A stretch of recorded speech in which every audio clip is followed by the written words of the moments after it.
Tapi hadirin yang dirahmati Subhanahu wa taala, oleh karenanya dari sini kita tahu bahwasanya Al-Imam Al-Bukhari memiliki kriteria khusus dalam penulisan sahihnya. Rawi-rawinya terpilih, tidak sembarang perawi yang beliau bisa masukkan dalam Sahih Al-Bukhari. Benar, ada rawi-rawi yang dikritiki oleh para ulama, terutama berkaitan dengan akidah. Karena ada sebagian rawi-rawi dalam Sahih Bukhari yang ternyata tertuduh memiliki pemahaman Syiah, ada yang tertuduh memiliki pemahaman Jahmiyah, ada perawi yang tertuduh memiliki pemahaman Khawarij. Ya. Tetapi Al-Imam Al-Bukhari tetap masukkan perawi-perawi tersebut dalam hadisnya. Ini semua dibahas panjang lebar oleh Al-Hafidz Ibnu Hajar dalam kitabnya Hudas Sari. Beliau jelaskan rawi-rawi yang dikritiki tersebut satu persatu, kemudian dibela. Kenapa Imam Al-Bukhari tetap memasukkan rawi ini dalam sahihnya, padahal rawi ini bermasalah dalam sisi akidahnya. Ya, dijelaskan oleh Al-Hafidz Ibnu Hajar rahimahullah satu persatu. Di antaranya yang kita dengar akhir-akhir ini, ada sebagian orang yang menyatakan bahwasanya Al-Imam Al-Bukhari ya memasukkan dalam sahihnya perawi-perawi yang berpemahaman Syiah. Sehingga mereka mengatakan tidak boleh kita mengatakan Syiah sesat. Kalau kita mengatakan Syiah sesat berarti Sahih Bukhari sesat juga. Kenapa? Karena dalam Sahih Bukhari ada perawi-perawi yang berpemahaman apa? Syiah. Ya. Jawabannya ini sudah dibahas oleh Al-Hafidz Adz-Dzahabi rahimahullah dan juga sudah dibahas oleh Ibnu Hajar rahimahullahu taala dalam kitab Hadis Hudas Sari ya. Ternyata kalau kita telaah perawi-perawi yang dituduh sebagai perawi-perawi Syiah dalam kitab Sahih Al-Bukhari, ternyata istilah Syiah tersebut tidak sama dengan orang-orang Syiah zaman sekarang. Ini dijelaskan oleh Al-Hafidz Adz-Dzahabi dan juga oleh Ibnu Hajar Al-Asqalani. Saya bacakan perkataan Ibnu Hajar Al-Asqalani dalam kitab Hudas Sari ya, di jilid kedua ya. Beliau berkata, jadi beliau jelaskan tentang masalah rawi-rawi yang bermasalah karena masalah akidah mereka. Seperti irja, beliau jelaskan juga. Ini ada rawi-rawi yang murji'ah tapi tetap dimasukkan oleh Imam Bukhari dalam sahihnya. Kemudian juga di antaranya wa tasyayyu.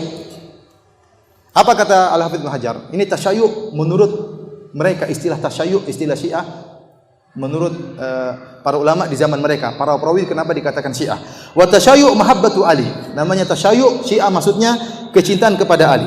Wa taqdimuhu ala sahabah. Mengatakan bahwasanya Ali lebih baik daripada sahabat yang lain, itulah Syiah zaman dulu. Waktu terjadi fitnah antara Muawiyah dengan Ali bin Abi Thalib, banyak pembela Ali. Timbullah orang-orang yang mendahulukan Ali daripada mengatakan Ali lebih baik daripada sahabat yang lain. Itulah yang dikatakan oleh para ulama orang-orang Syiah zaman dahulu. Itu pun bermasalah dulu. Itu pun bisa jadi periwayatannya ditolak. Kenapa Imam Bukhari menerima riwayatnya? Karena ada alasan. Sebenarnya ditolak.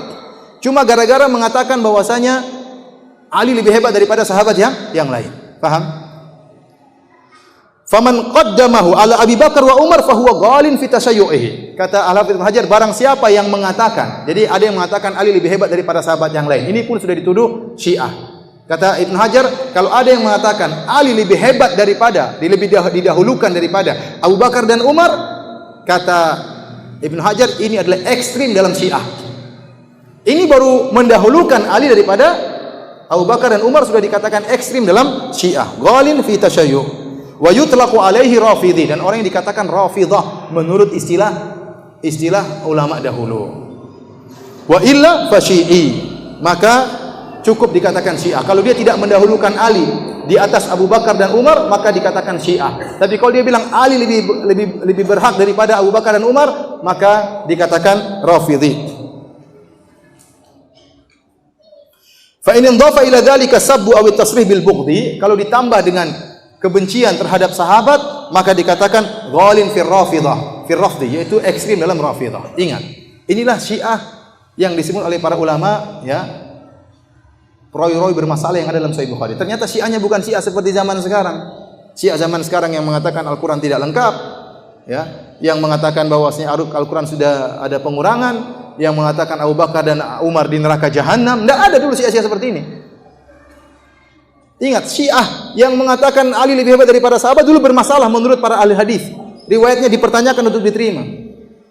Bukan kemudian datang orang sekarang mengatakan tidak boleh kita mengatakan Syiah sesat. Kalau kita mengatakan Syiah sesat berarti Sahih Bukhari sesat. Ingat, Syiah yang sedang ada di zaman kita tidak sama dengan Syiah seperti istilah ulama di zaman dahulu. Saya sudah jelaskan perkataan Ibnu Hajar. Syiah zaman dahulu maksudnya apa? Cinta kepada Ali, membela Ali. Ali lebih hebat daripada para sahabat. Kalau yang parah, Ali lebih bagus, lebih utama daripada Abu Bakar dan Umar. Itu Syiah yang parah. Tidak sampai derajat sekarang. Al-Quran apa? Al-Quran tidak lengkap. Imam mengetahui ilmu gaib, bahwasanya Aisyah pezina, bahwasanya Abu Bakar di neraka, Umar di neraka, Umar lebih parah daripada Fir'aun dan macam-macam. Ini dari mana? Ini bukan, ini Syiah sekarang tidak disamakan dengan istilah para ahli hadis tatkala menilai para perawi.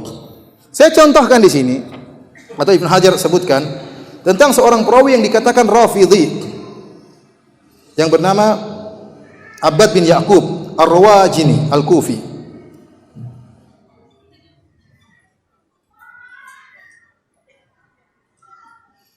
Dia dikatakan Rafidhah. Kenapa? Ini perawi yang paling parah dalam Sahih Bukhari. Kesalahannya apa?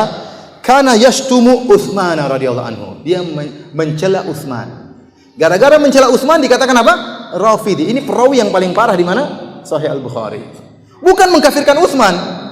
Bukan mengatakan Abu Bakar di neraka jahanam, kemudian Abu Bakar, Umar di neraka jahanam, Umar praktisi homoseksual dan macam-macamnya. Enggak. Itu Syiah zaman sekarang. Maka jangan terpedaya dengan perkataan sebagian orang yang mengatakan demikian. Justru kita katakan para ulama mengkritiki Imam Bukhari, ulama hadis seluruhnya mengkritiki Imam Bukhari tatkala Imam Bukhari menyebutkan sebagian perawi Syiah dalam sahihnya. Namun ternyata Ibnu Hajar menjelaskan bahwasanya Imam Bukhari, Al-Imam Al-Bukhari tatkala menyebutkan perawi Syiah dalam sahihnya ada alasannya, dan itu yang dijelaskan oleh asalnya tidak diterima. Namun kenapa diterima? Ada alasannya. Dan ini menjelaskan para ulama sepakat untuk mencela perawi-perawi Syiah, bukan malah menyatakan perawi Syiah harus diterima. Ini pemahaman yang kebalik. Paham maksud saya?